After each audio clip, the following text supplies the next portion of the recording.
Hi, you're listening to Vicky of SingleMotherAhoy.com, and this is my second podcast. Thank you to everybody who listened last week. I was really nervous about putting it out. I'm not really sure why, to be honest. I think probably the technicalities of having put bits on the beginning and the end and it not sounding terribly professional. But I was really unsure of myself, and it took me 2 weeks between recording it and posting it before I finally had the nerve. So thank you to everybody who said nice things, and I've had some good feedback. I've not had any bad, so it obviously wasn't bad enough to make people cross enough to shout at me, so that's pretty good. If you didn't like it, can you just not tell me, please? So this is my second one. This week I'm going to talk about blogging and why I blog and why other people blog. I think people blog for a lot of different reasons. Being a parent blogger, a lot of the posts that you read on other sites about blogging are about blogging for business and to make money and that side of things, but I don't blog for that. I never have. I started off, I had a live journal blog in about 1990 something, maybe a little bit later, but certainly very early on, and I used to update it maybe like 6 or 7 times. Live journal, for anyone who doesn't know, live journal is different to the normal kind of blogging community that you have these days, in that you have your blog, but it was kind of like a cross between a blog and Facebook, really. It was a precursor to Facebook, because you would join communities and you would post either to your blog or to the community with whatever you were going to say, and then you would have like a friends list, which was a list of all of the blog posts of all the people you followed, and you would kind of go through it like that. And I actually made some really fantastic close friends through that blog, through that website. And it was a pretty basic platform. I think they've changed it a lot now. I saw there's an article the other day that they've started hosting video content.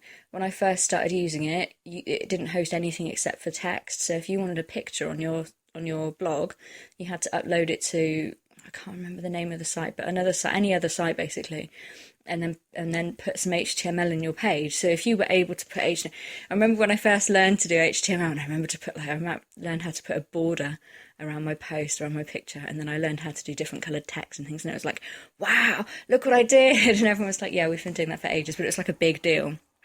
That blog, for reasons I won't go into, I kind of knocked on the head around about 2006, 2007, and didn't really touch it again until I started to have my breakdown. I started posting things in there, and then again when I was pregnant, I think I was posting things in there, but on the whole it's just not been used. It's still there, it's still live. A lot of it is protected for various reasons, obvious ones mostly, and I tend to go back and kind of mine it for information from time to time, for kind of content for pieces, or to remember how I was feeling about things, but I don't really use LiveJournal anymore. I think a lot of people that used to use it, certainly a lot of the people that I met through it, have moved over to Facebook, and I'm friends with them on there, so there's not much call for it really. So then in 2012, so then later on, 2012, I've just had a baby. She's tiny, she's premature, she's jaundiced. I'm petrified, I don't know what to do. I'm terrified that somebody's going to figure out I've got no clue what I'm doing and that I'm actually a crap mother, and they're going to take her away from me. Whenever she's kind of even the slightest bit ill, I'm like, oh my gosh, what do I do? Do I go to A&E? Do I call the doctor? What do I do?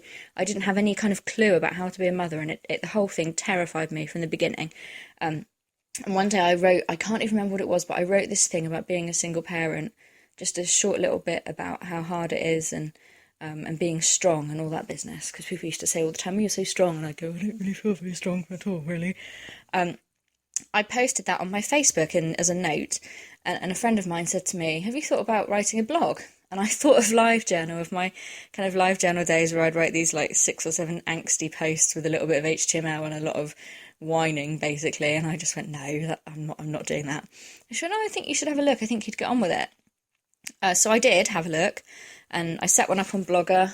I came up with the name in about the space of about half an hour, and just kind of went with it, and I've been going ever since. The blog has been, I think, vaguely popular, probably because a lot of single parent blogs aren't called single parent, single mother, whatever, so my one's kind of easy to spot.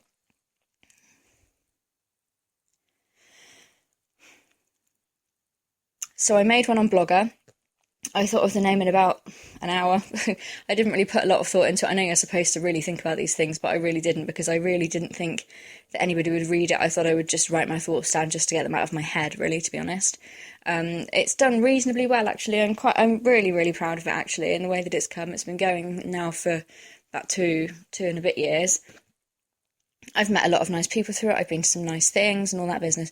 But the main reason that I started writing it was to have that validation, because when you're a single parent and you've got a small child, and I'd never spent time with babies before, really, not like in that respect of, I used to look after my sisters, but when they were a lot older, I'd never been responsible for deciding when it was time to change a nappy, or deciding when it was time to feed, or deciding when it was time to go to bed.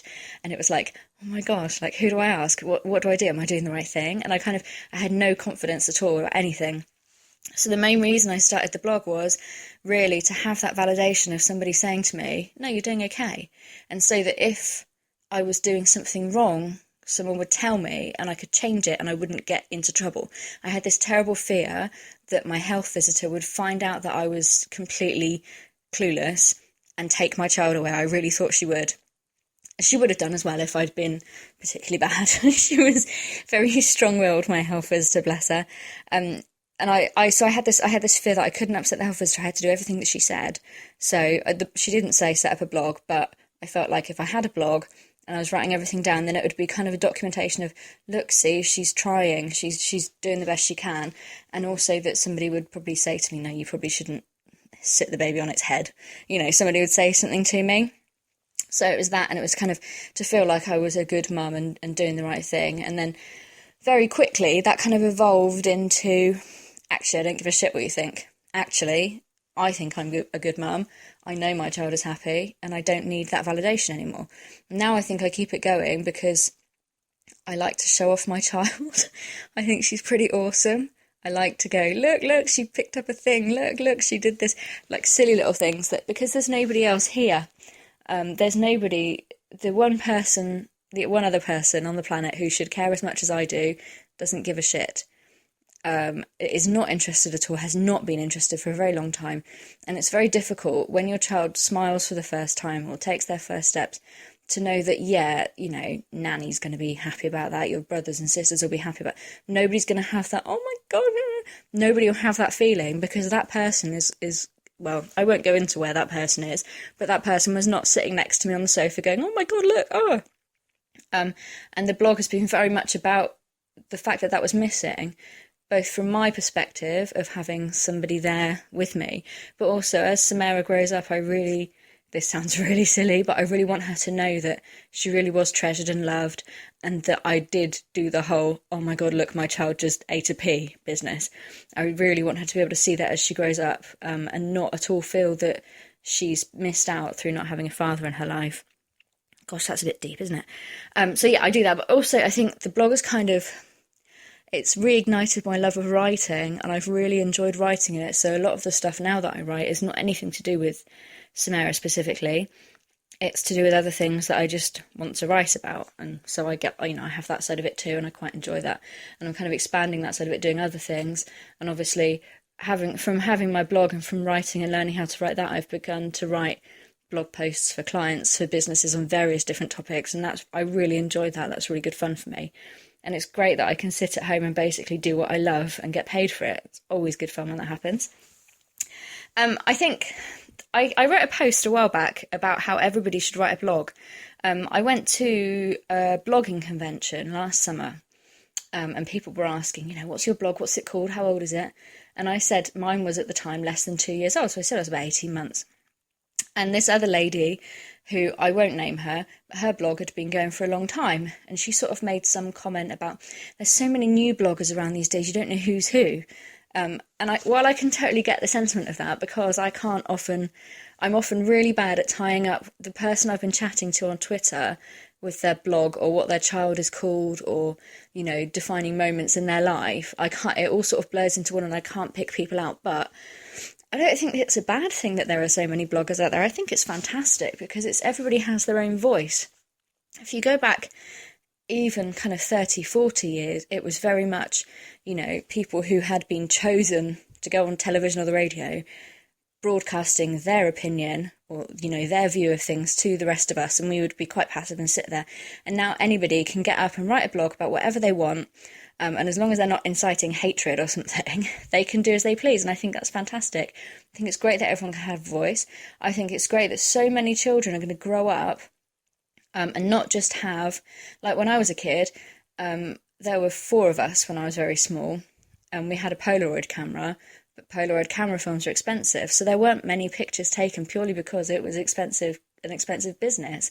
My dad didn't have a great job, my mum didn't work, and it was, you know, they were expensive, and there were 4 of us, so there weren't a lot of pictures taken, relatively speaking. And then, you know, as you get older, getting films developed, whatever, it still is, you know, it's when you've not got a lot of money, it's a luxury to get to take pictures and have, it sounds really silly, doesn't it? But it is a luxury, really. So there aren't huge amounts of pictures of that around for me. Although when you compare my childhood to somebody born even 10 or 20 years before me, there are even fewer. And you go back through the generations and maybe you'll have one picture of a person when they were a baby and then their wedding day and kind of nothing in between. I think it's fantastic now that we've got generations of children growing up where everything's documented, so they don't have to kind of go, oh, what, you know, I'm sure I used to have like a little red trike thing, I vaguely remember. They can go back and look, and yeah, it's all going to be online and the whole world can see it. Really, who cares?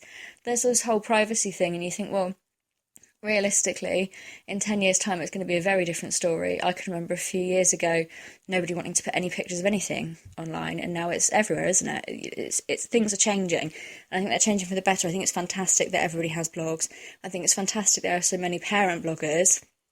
I think, you know, each to his own. If you want to do this, that, and the other with your blog, if you want to do that, if you want to have a podcast or I don't know whether you say vlog or vlog. Apparently, it's vlog, but I'm so down with the kids, aren't I? If you want to do that, do it. I don't care. It's fantastic. I think it's great. I think it's great from a historical perspective because, you know, like I say, if I look for my grandparents, there are pictures of my granddad in his uniform when he was in the army.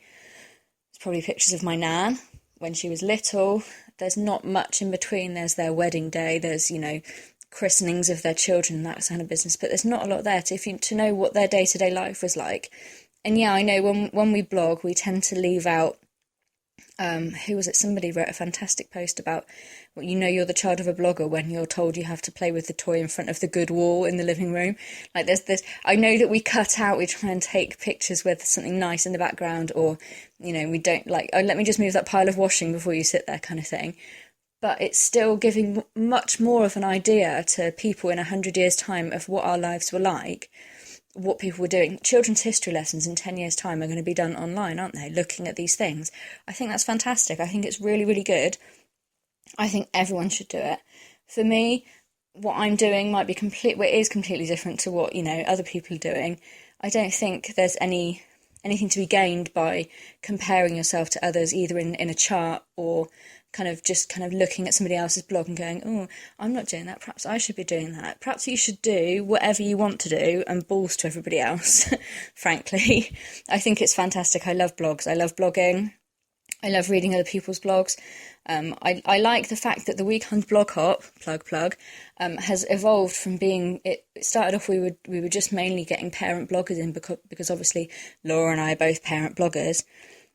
It's evolved from that into being very much all sorts of bloggers. We get blogs from all different walks of life, and it's really interesting to see that it's not just the parent blogger community out there. There are so many different types of blogs, and you don't have to fit into any sort of a hole. You can do what you want. So I do bits about parenting, I do bits about current affairs, whatever. Doesn't matter. I'm really, you know, considering removing that parent blogger label from myself. I don't think I really fit into that, because although I do write a lot about